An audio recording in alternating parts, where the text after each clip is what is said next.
En este video nos vamos a referir a la transcripción del ADN y para hablar de este proceso o para situarlo vamos a hablar primero de lo que es el paradigma, uno de los principales paradigmas de la biología, que establece que a partir de nuestra información genética que está codificada en nuestro ADN podemos obtener proteínas.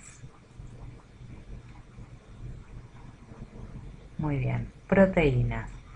Ahora, el paradigma establece que también tenemos una molécula intermedia entre el ADN que está en el núcleo y las proteínas que se encuentran presentes principalmente en el citosol de la célula. Entonces, esa molécula intermedia es conocida como ARN y esta molécula de ARN es la intermediaria porque si bien es generada en el núcleo a partir del ADN, es capaz de salir del núcleo, llegar al citosol y poder generar estas proteínas. Entonces, el proceso biológico por el cual transferimos el ADN hacia el ARN se lo conoce como la transcripción del ADN.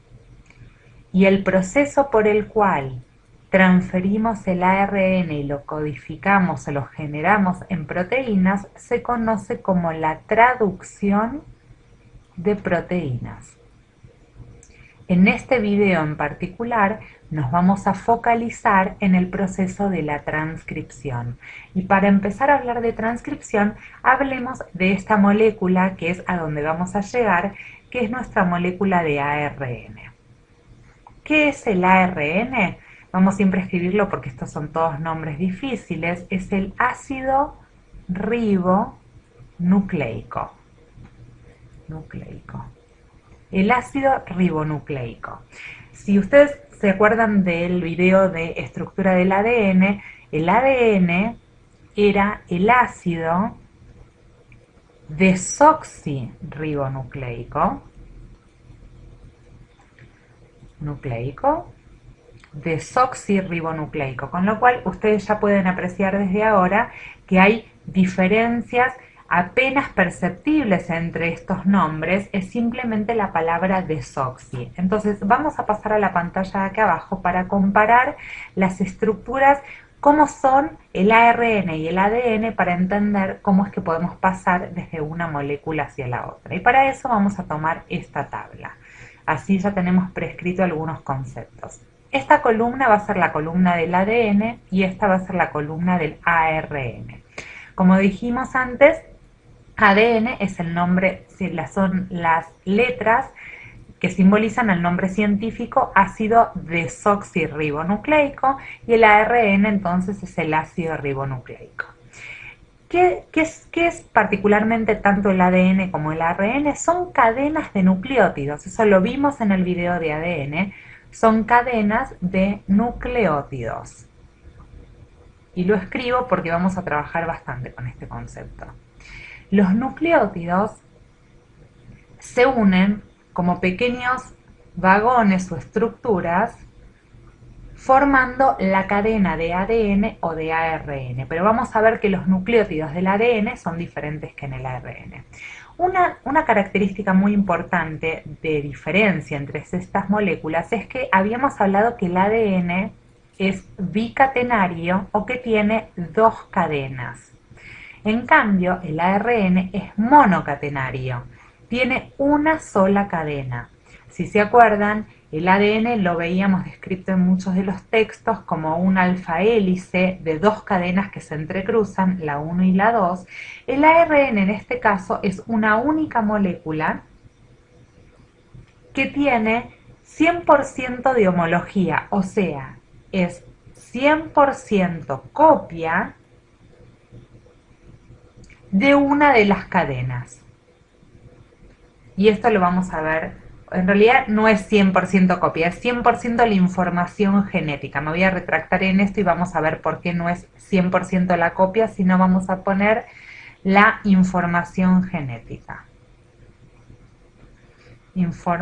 Genética. Y te voy a explicar por qué. Si podemos ver en este diagrama de acá, esta estructura, esto es la estructura molecular de un nucleótido y esta es otra, de otro nucleótido. O sea, este es un nucleótido modelo del ADN y este es un nucleótido modelo del ARN. ¿Cómo es un nucleótido formado si lo pudiéramos ver por dentro? Está formado por tres grupos. El grupo fosfato, en amarillo no se va a ver bien, vamos a poner el grupo fosfato. El grupo marcado en rosa, que se llama ribosa. La ribosa es un carbohidrato que tiene 5 carbonos, 1, 2, 3, 4 y 5, y que pertenece al grupo de hidratos que se llaman pentosas. La ribosa en particular del ADN contiene en esta posición un grupo hidrógeno, un átomo de hidrógeno. Si pudiésemos comparar el nucleótido del ARN, vamos a ver que en la ribosa, en esta posición, hay un grupo oxidrilo. Un grupo oxidrilo, a veces se escribe así, hay gente que lo escribe así directamente. Algunos vienen del término en inglés, oxidrilo. Vamos a ponerlo mejor en ese. Bueno, esto se me borró, así que mejor vamos a volver. Ahí está. Entonces vamos a ponerlo así, como queda mejor escrito en completo español, oxidrilo. ¿Por qué les marco oxidrilo de ribosa y el hidrógeno de la ribosa?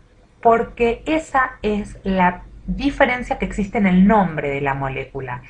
Les dije que desoxi, que es el nombre diferente que hay en el ADN del ARN, desoxi quiere decir sin oxidrilo, desoxi, que está deshidroxilado.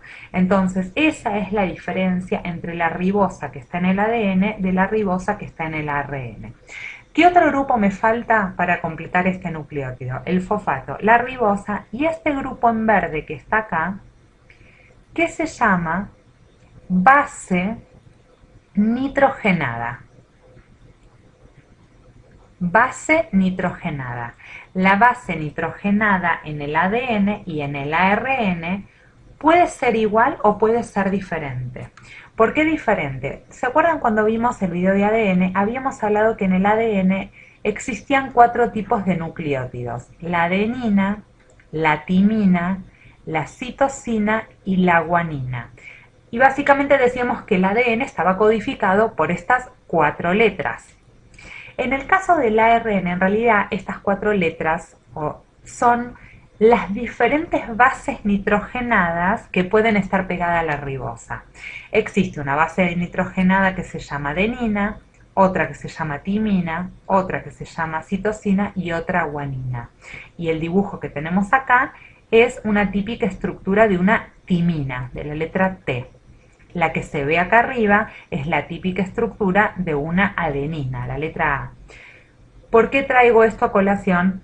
Porque en el ARN presenta una diferencia muy importante. Si bien las bases nitrogenadas son 4 también, en este caso son la adenina, la citosina, la guanina. La timina no está presente en el ARN, en cambio está puesto el uracilo, que es esta estructura que está acá. Tenemos la adenina, el uracilo, la citosina y la guanina. El uracilo y la timina se parecen muchísimo, ¿verdad? La única diferencia está en este carbono que acá falta, que acá se lo ve presente. Entonces, por eso decimos que las moléculas de ARN y ADN son muy similares. No son 100% una copia de la secuencia, pero contiene el 100% de la información genética de esta cadena. Y vamos a ver cómo sucede eso. Vamos a irnos más abajo, tener la pantalla limpia y vamos a hablar del proceso de transcripción en sí. Que dijimos que ocurría en el núcleo de la célula. Si tuviera una célula acá, el núcleo, acá está el ADN, y lo que va a ocurrir es que con este ADN voy a fabricar la molécula de ARN. ¿Cómo sucede eso? Lo primero que tiene que ocurrir es que la alfa hélice del ADN tiene que abrirse.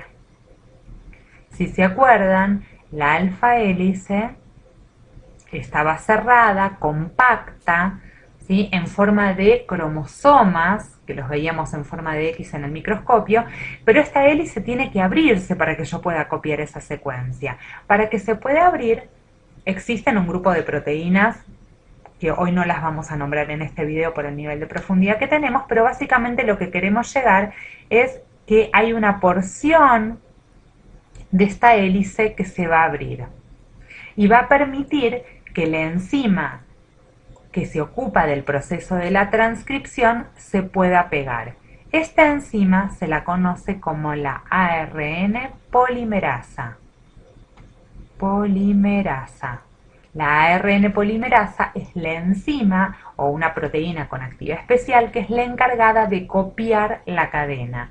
¿Y qué más necesitamos? Algo muy importante, necesitamos los nucleótidos sueltos que van a ser utilizados para generar ese ADN, ese ARN, perdón. Entonces tenemos la adenina, el uracilo, la citosina y la guanina. ¿Cuántas? Muchas adeninas, muchos uracilos, muchas guaninas, muchas citosinas. Todos estos nucleótidos van a ser incorporados en la cadena de ARN que va surgiendo. ¿Cómo hace esto? La ARN polimerasa se pega en esta porción del ADN, que es un gen, por ejemplo, que va desde aquí hasta aquí. Podemos tener un gen que marque, por ejemplo, la información para ojos azules. Entonces la ARN polimerasa se va a pegar acá y va a empezar a leer la secuencia de esta cadena. Y va a empezar a generar, dice, acá hay una adenina, entonces tengo que poner el opuesto, que es la timina. Entonces va a empezar a generar, vamos a ponerlo en verde, una nueva cadena de nucleótidos, uno pegado a la otra, en función de lo que va leyendo en esta dirección. Y esta cadena de ARN se la llama el ARN mensajero, porque es el ARN que va a llevar el mensaje al citosol para que se puedan generar aquellas proteínas. Ahora, este ARN que se generó en el núcleo no está listo para salir al citosol, necesita madurar. Entonces vamos a ver acá abajo el proceso de la maduración del ARN. La maduración del ARN es el proceso por el cual el ARN va a estar listo para salir del núcleo. Y hay tres cosas que tienen que ocurrir. Lo primero, en inglés se conoce como el splicing. El splicing es el corte de intrones. Ahora voy a explicar de qué se trata. El ARN, o el ADN mejor dicho, tiene algunas secuencias entre los genes que no sirven para generar ninguna proteína. Esas secuencias se llaman intrones y hay que quitarlas porque es información que se le dice información basura, no tiene ninguna importancia para la generación de la proteína, entonces se corta. Es como si yo tuviera una secuencia acá, esto no me sirve y esto sigue. Entonces corto acá y uno los dos pedazos que quedaban y entonces toda esta secuencia ahora me sirve. Lo segundo que tiene que haber es algo conocido como el cap. Es un capuchón, una secuencia de nucleótidos especiales que se le agrega al ARN en una de sus puntas, en una de los extremos. Y por último, algo llamado poli-A, que es una secuencia de poliadeninas, ¿se acuerdan? Los nucleótidos, que se le pone en el otro extremo del ARN, y estas dos cosas le confieren estabilidad.